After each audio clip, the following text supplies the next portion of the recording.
The friendly relations which Orhan formed with the emperor Andronikos and maintained so not uninterruptedly with the prince and some of his successors, contributed to give a long period of 20 years general repose to the Ottoman power.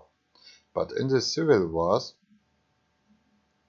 which distracted the last age and wasted the last resources of the Greek Empire, auxiliary arms of the Turkish prince were frequently called over and employed in Europe.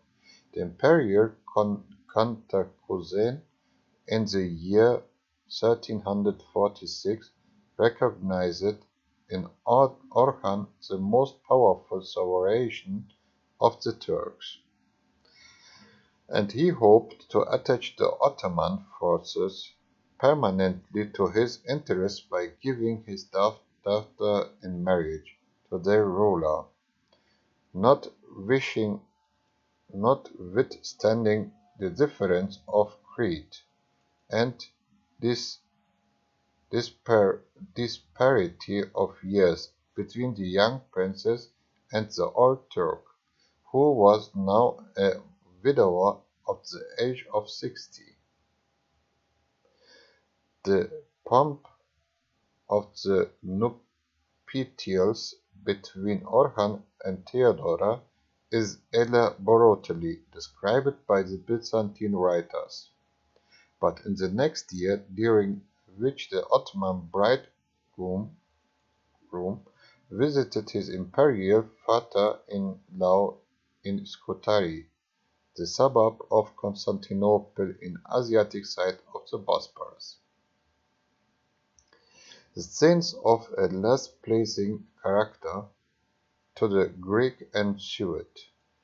Orhan's presence protected the Greek emperor and his subjects during the display of festive splendor which Scutari exhibited at the meeting of the sovereigns. But when Orhan had returned to his Byzantine capital, some Ottoman bands crossed the Hellespont and pillaged several towns in Thrace. But they were at last, after a series of sanguinary encounters, or killed or taken by the superior forces sent against them.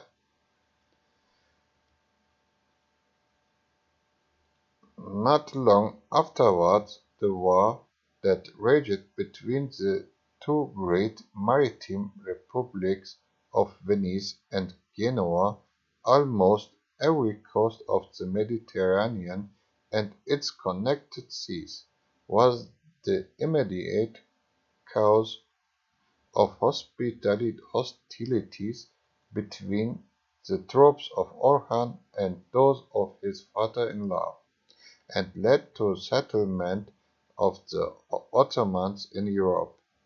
The Genoese possessed the European suburb of Constantinople called Galata, and the Bosporus was one of the scenes on which the most obstinate contests were maintained between their fleets and those of their rivals. Orhan hated the Venetians, whose fleets and insulted his seaward provinces and who had met his diplomatic overtures with contempt, as if coming from an insignificant barbarous chieftain. The Venetians were allies of Cantacuzene, but Orhan sent an auxiliary force across the Strait of Galata, which there cooperated with the Genoese. Orhan also aided the emperor Otto's son-in-law, John Palaeologus, in the civil war that was kept up between him and the Greek emperor. In the midst of the distress and confusion with which the Byzantine Empire was not oppressed, Orhan's eldest son, Suleiman Pasha, struck a bold blow behalf of his own race, which gave the Turks a permanent establishment in the European side of the Hellespont. This important event in the world's history took place in 1356. The Ottoman writers pass over in silence the previous incursions of the Turks into Europe, which gained no conquest and led to no definite advantage, but they dwell fully in this expedition of Suleiman, and adorn it with poetic legends of the vision that appeared to the young chieftain as he mused on the seashore near the ruins of Sykitsus. They tell how the crescent of the moon rose before him as the emblem of his race and united the continents of Europe and Asia with a chain of silver light, while temples and places floated up out of the great deep, and mysterious voices blended with the sounding sea. Exciting in his heart in yearning of predestined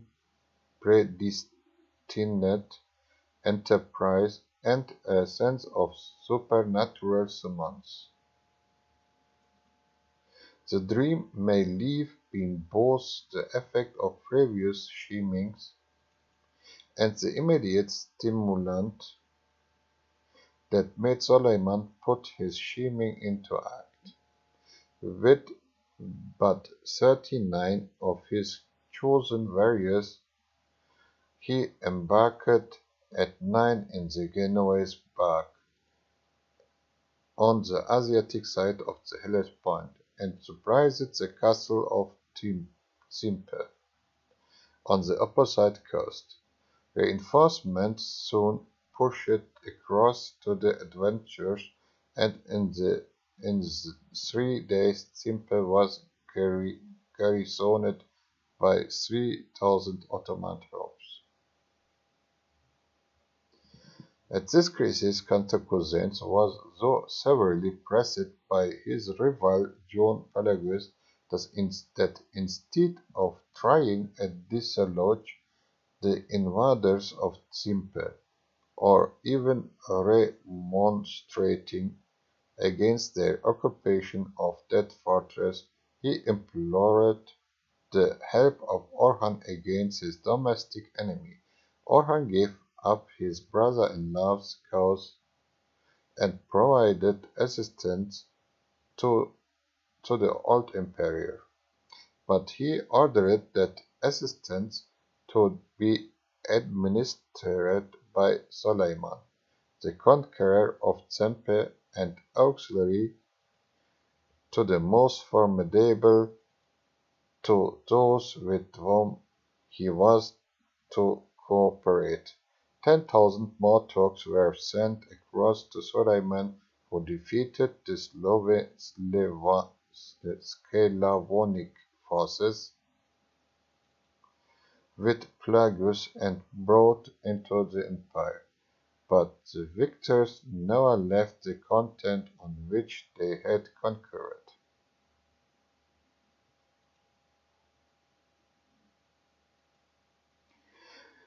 Cantacuzene offered Suleiman 10,000 ducats to retrieve from Zimpe. The sum was agreed on, but before the ransom was paid, a terrible earthquake shook the whole district of the Thrace, and threw down the walls of its fenced cities. The Greeks trembled at this visitation of Providence, and the Turks saw in it the interposition of heaven in their favor, and thought that the hand of God was smoothing the path of their conquest of the promised land. Two of Suleiman's captains, Adiye Bey, Ghazi Fasil, instantly occupied the important town of Gallipoli, marching in over the walls which the earthquake had shattered, and unresisted by the awe-struck inhabitants. The fields in the neighborhood still are called after Ajay, and the tombs of these two captains of the Ottoman host here yet to be seen in Gallipoli. They were buried on the scene of their great exploit, and Turkish pilgrims throng hither in veneration of the warriors who gave to the race the strong city, the key of the Hellespont, the gate of the easy passage into Europe. Suleiman, on hearing that his troops had occupied Gallipoli, refused to give up Zimpe, and threw large colonies of Turks and Arabs across the straits, which he planted in the territory which had been thus acquired. The fortifications of Gallipoli were repaired, and that important post was strongly garrisoned. Suleiman took possession of other places in the Thracian coast,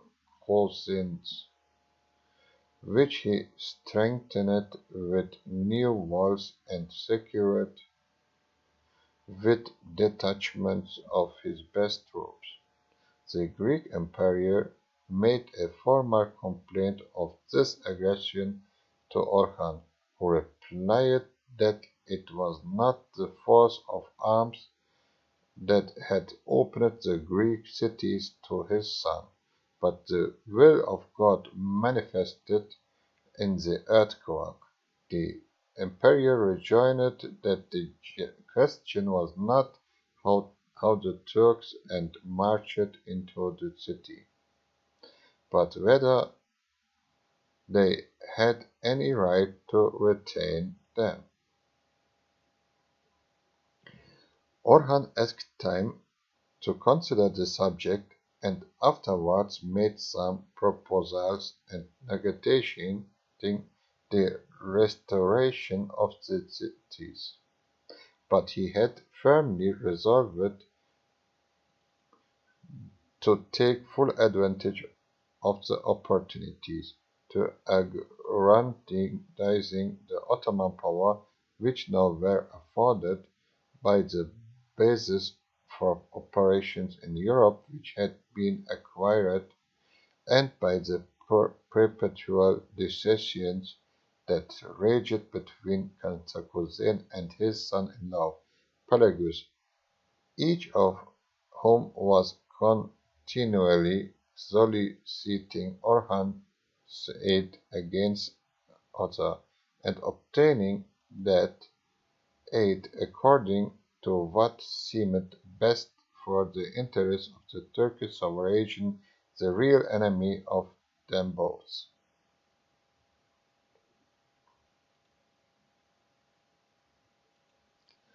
Orhan only lived 3 years after the capture of Zimpe and Gallipoli, his son Suleiman, to whom he owed those conquests and in whom he had hoped to leave a successor who should surpass all the glories hitherto won by the house of Ottoman, had died before him. An accidental fall from his horse while he was engaged in the favorite Turkish sport of falconry, and caused the young conqueror's death.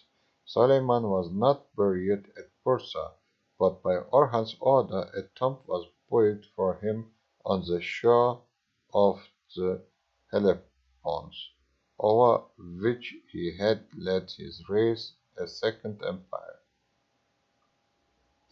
Orhan died in the year 1359 of our era, at the age of 75, after the reign of 33 years, during which the most important civil and military institutions of his nation were founded, and the crescent was not only advanced over many of the fairest provinces of Asia, but was also planted on the European continent, whence its enemies have hitherto vainly sought to dislodge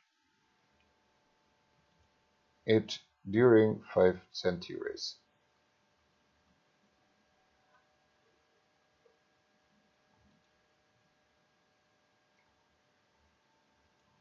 Chapter 3.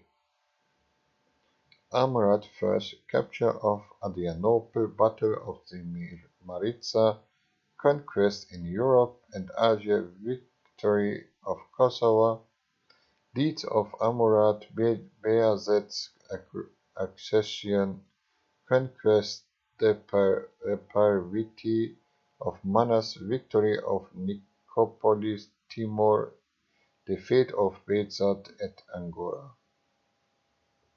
The death of Suleiman Pasha had opened his younger brother Amurath, or as the Orientals name him, Murad, the inheritance of the Ottoman throne.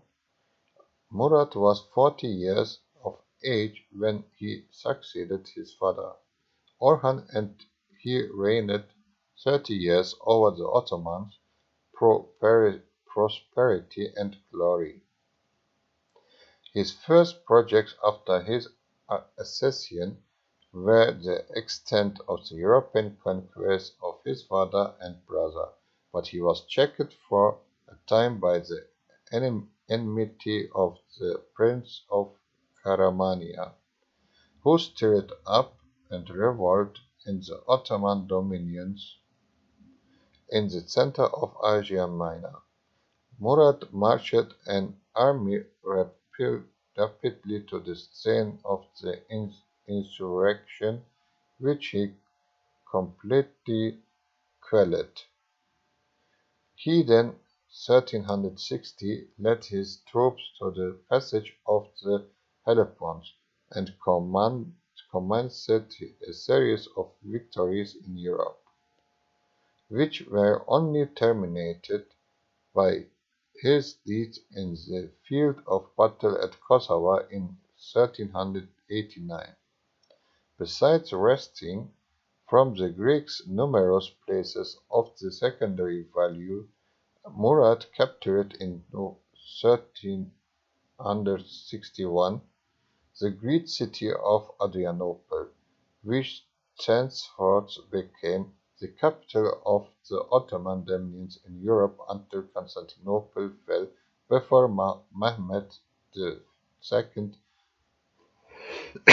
pushing his conquests towards Macedonia and the Hammurs. Murad next took Serg and Philippopolis.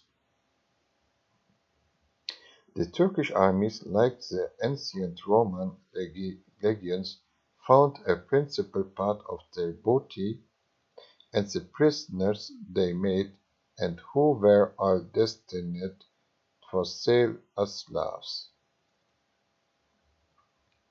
The number of prisoners had increased to such a multitude during these campaigns of Murad that one of his statements pointed that out to him the importance of steadily enforcing the royal prerogative neglected by his predecessors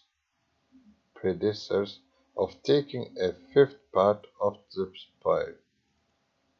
This was thenceforth exercised by the sultans, who sometimes took their double title in kind, but more frequently received a stated sum per head as the fifth or the value of each slave.